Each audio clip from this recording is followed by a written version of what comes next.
ঈমান নামক একটা দৌলত পেয়েছি, ইসলাম নামক একটা শান্তির ধর্ম পেয়েছি, কুরআনুল কারীম নামক একটা কিতাব পেয়েছি, কালামুল্লাহ শরীফ পেয়েছি। সেই রাসূল করিম সাল্লাল্লাহু আলাইহি ওয়াসাল্লামের উপর একবার দুরূদ শরীফ পাঠ করি সাল্লাল্লাহু আলাইহি ওয়াসাল্লাম।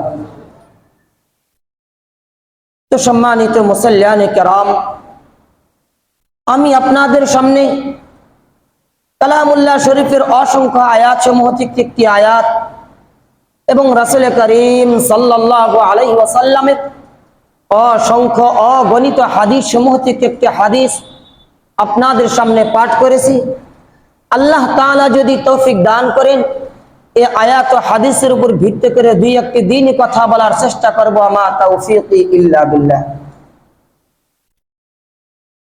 তো সম্মানিত মুসল্লিয়ানে কেরাম, আমি যে আয়াতটি প্রথমেই তিলাওয়াত করেছি, আমরা বারবার এই আয়াতটা শুনছি, ইন্নাল্লাযীনা আমানু ওয়া আমিলুস সালিহাত কানাত লাহুম জান্নাতুল ফিরদাউসি নুজুলা।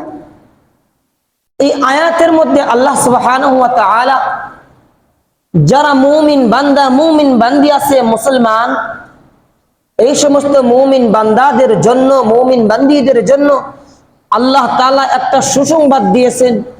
সেই সুসংবাদটা কি? আল্লাহ তাআলা বলেন, ইন্নাল্লাযীনা আমানু ওয়া আমিলুস সালিহাত কানাত লাহুম জান্নাতুল ফিরদাউসি নুজুলা। যারা ঈমান আনবে, যারা সৎকর্ম করবে, তাদের জন্য রয়েছে আল্লাহ তাআলার সেই অফুরন্ত নিয়ামত জান্নাত। সুবহানাল্লাহ। তাহলে আমরা সকলে আশা করতেই পারি আমরাও তো মুমিন।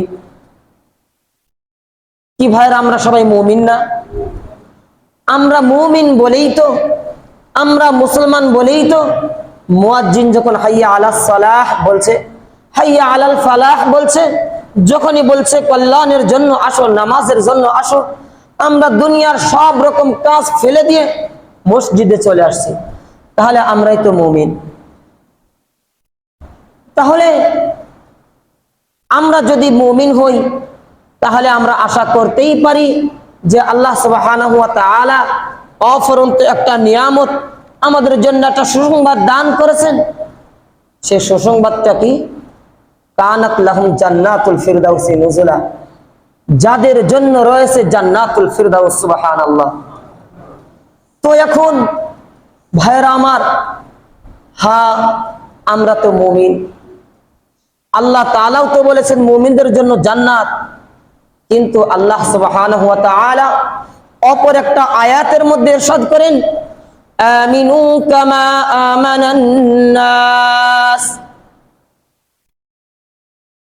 আমিনু কামা আমানান নাস।